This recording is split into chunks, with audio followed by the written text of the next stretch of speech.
We have experienced an upsurge of depression and suicide cases this year alone in the country. A lot of people have opened up about their experiences and mental health challenges, and it got so bad that the government had to ban sniper, which became a popular means of committing suicide. But do we really understand what mental health illness is about, and do we really take it that serious in the country? Join us in our conversation today is a clinical psychologist, and we'll be going in depth discussing mental health illnesses, as well as looking at the possible way of reducing the rate of suicide in the country. So don't go anywhere. I'm your host, Mandy, and this is Deep Dive, exclusive to My Color TV. We'll be right back.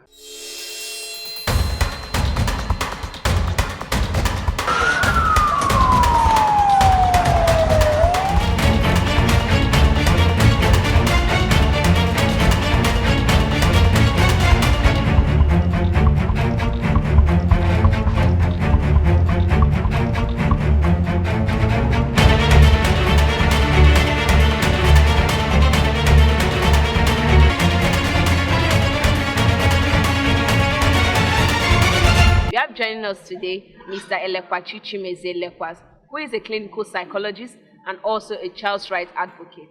Thank you for joining us. Thanks for having me. So we'll be discussing depression. It seems to be the most common mental health illness. But before we go into depression, can you enlighten us on other different types of mental health illnesses we have? There are several other forms of mental illness. There is anxiety. There are anxiety disorders, which also includes phobia, that is fear of specific objects or specific animals or specific situations or scenarios. There is bipolar disorder, that is when people have two extremes of emotions. Very excited, called mania, and very depressed, called depression. There is also schizophrenia, which is basically when people have, primarily it has to do with distortion in the way people think, their thinking process. Keys is like there's a split in your personality, so you have like two forms of you inside of you. However, these very severe forms of mental illness like schizophrenia are characterized by delusions. Delusions are having strong opinions about certain things which may not really be realistic. For example, you can feel like when somebody says, there are people who are pursuing me, or like I'm floating in the air, and the person believes I'm not standing on the floor, I'm actually floating right now. But in reality, when you do a reality check, you now see that there is no real basis for those kind of thoughts. There's also hallucination that goes with it. Hallucination is when people perceive things with their sensory organs, basically with their five sensory organs, but those things are also not real. For example, somebody may think that he's seeing something that is not there. That is visual hallucination. There is auditory hallucination where people hear things that are not real. There are sensory feeling, tactile, like people feel sensations that are not actually real, like somebody touched them or something like that, or that somebody slapped them or something. So these are some of the very, very common forms of mental illnesses. Yes. Okay. So speaking on depression, this year alone, a lot of people have come out on social media, both celebrities and normal citizens have come out to share their experience about this form of mental illness. What are the causes of depression? Okay, now when you talk about human behavior, first there's something that I didn't talk about, which is necessary. Now, before we could say someone has a mental health condition or an illness, it has to pass through, in the simplest form of it, 3 Ds. One is deviance. So, to what extent does that behavior deviate from the normal behavior? So, if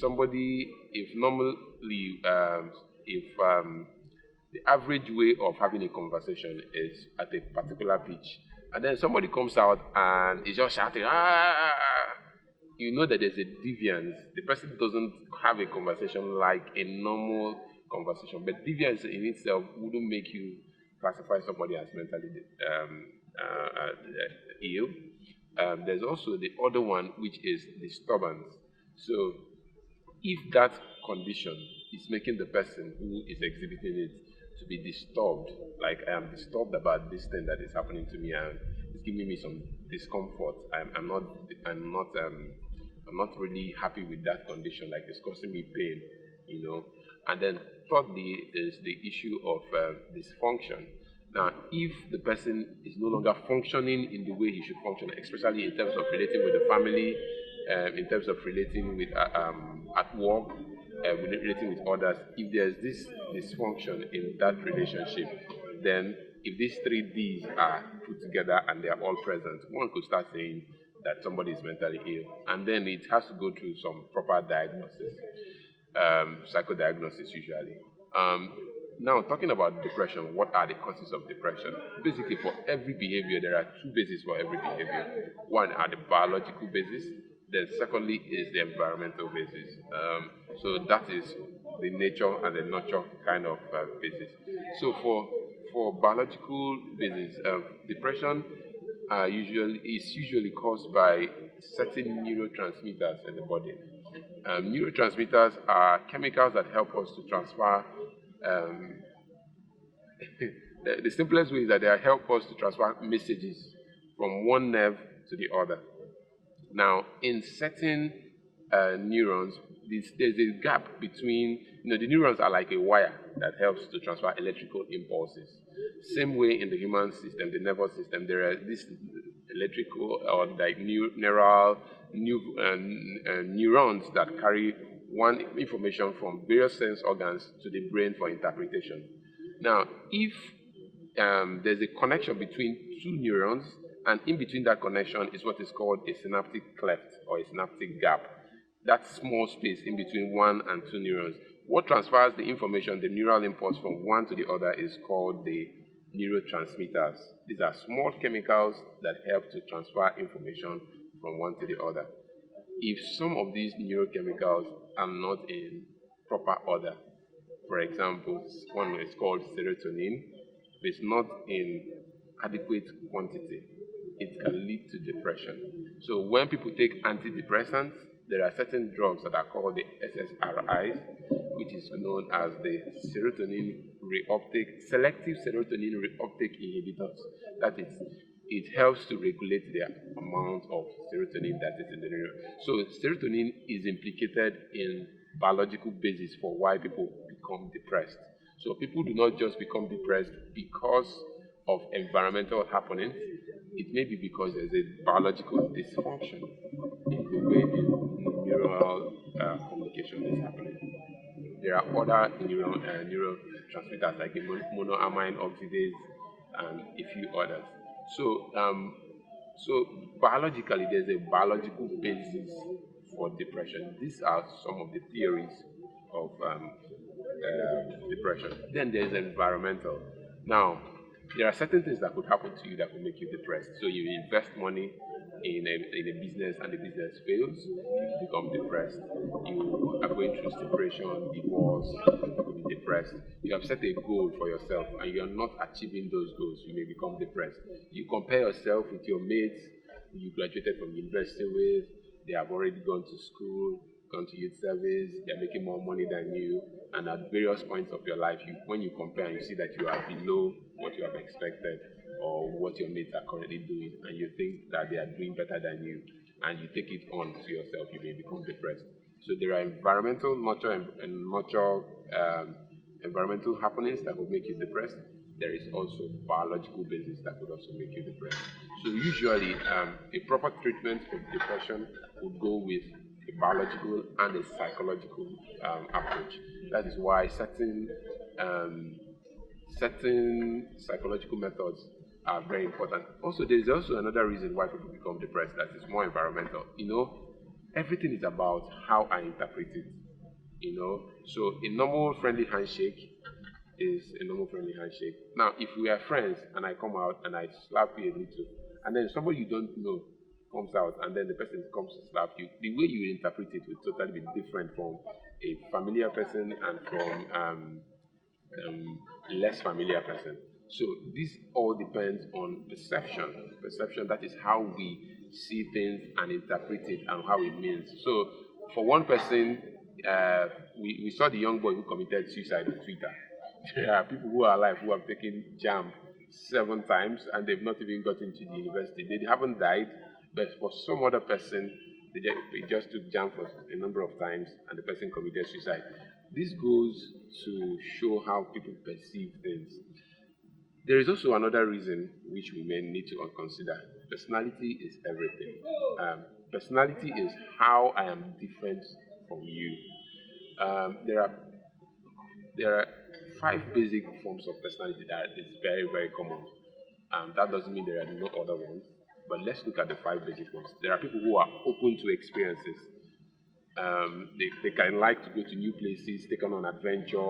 They're open to experiences. They go to travel to a new location. They eat good. They eat the food that is local to those people. And you're wondering, have you always been here?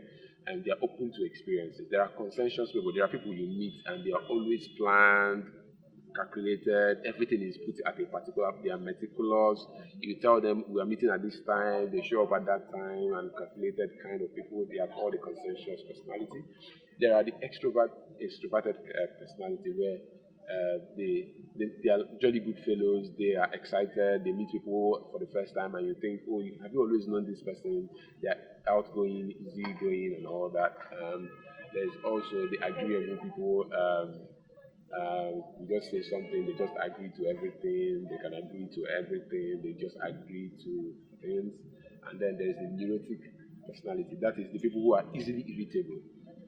Little things get them unhappy. Something happens, they are so unhappy. People are progressing. They're like one negative, they're easily irritable. That is the neurotic personality. They are tense, they are rigid kind of people.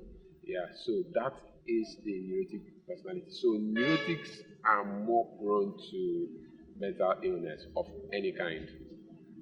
Now, also, there could be environmental happenings, like I've said before, like people who have been sexually abused as children or as adults. Those are the things that could lead to depression. So there are biological and there are environmental factors. Okay, so looking at the biological factor, just clarification, is it possible for it to be inherited? Yes, there is some level of, for some genetic studies have shown that there are some levels of heredity in depression, but the very common one, which is the extreme form of depression, which is suicide, is known to be inherited. Even in the Igbo tradition, we know that when people go to get married, when the people are going to inquire about the family that people ask, the Igbos ask, these people, do they commit suicide in their place? Do they steal? Suicide is one of the things that we ask of as Igbos to go and find out the people, the families. You understand that you are going to get married into. So if the Igbos knew from way back that there are certain families who are prone to suicide, that tells us that even from time we have already known that that heredity is part of factors that cause depression. That's very vital. Okay, so what are some of the symptoms of depression?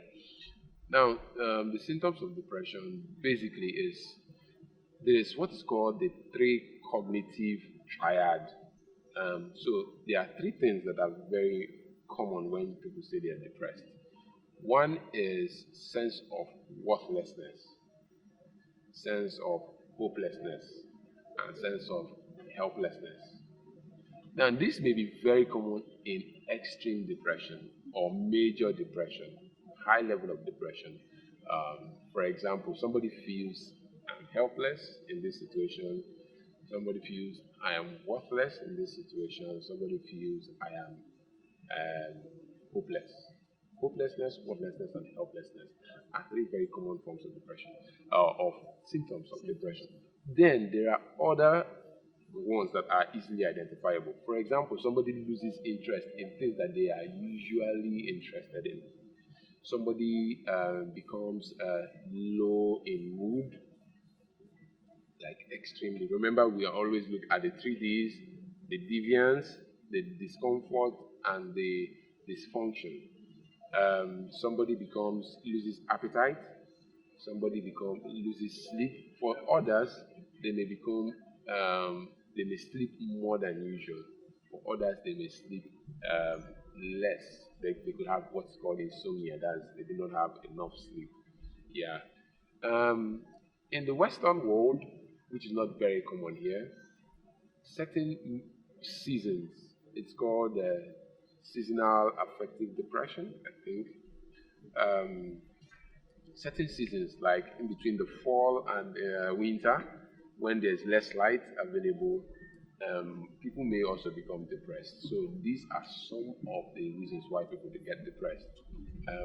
Environmental issues, happenings, biological basis, heredity, and a few other things. Okay. So as individuals and society at large, how can you deal with depression? Like, is it a treatable illness? Is it something that can be managed and maintained over time?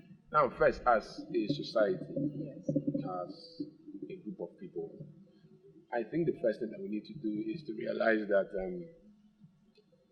mental illness is a disease like every other disease, like cancer, like diabetes, like tuberculosis, like malaria, and all that.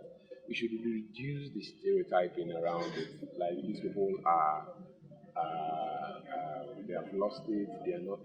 They are not normal people again, or they are not supposed to be humans or normal members of society. First is to reduce the stereotyping. Stereotypes make people who are depressed or who feel depressed or who have some form of mental illness not want to come out to seek for help. So as a society, we need to address that part. Then the second one is the issue of treatment. Is it possible to treat depression? Depression is very treatable.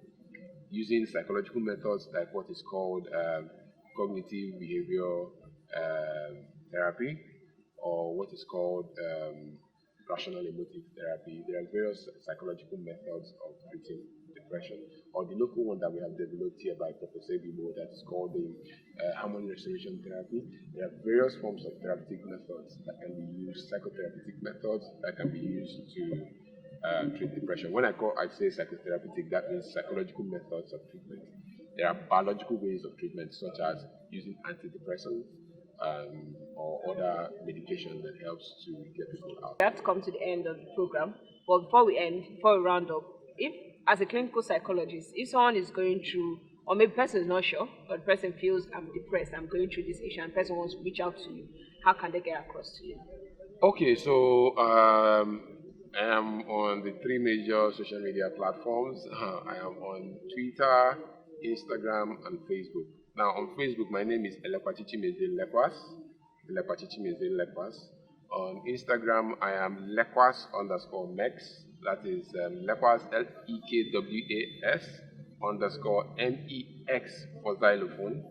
And on Twitter, I am Elekwachi Chimezie. So in the Chimezie, you remove IE.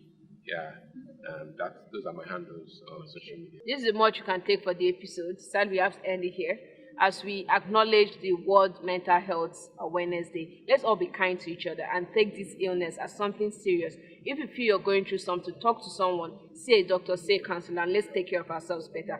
If you have a comment on this particular conversation or a topic you want us to discuss on this show, you could drop it on the comment box below. Until next time, I'm your host, Mandy, and this is Deep Dive, exclusive to My Color TV. Bye for now.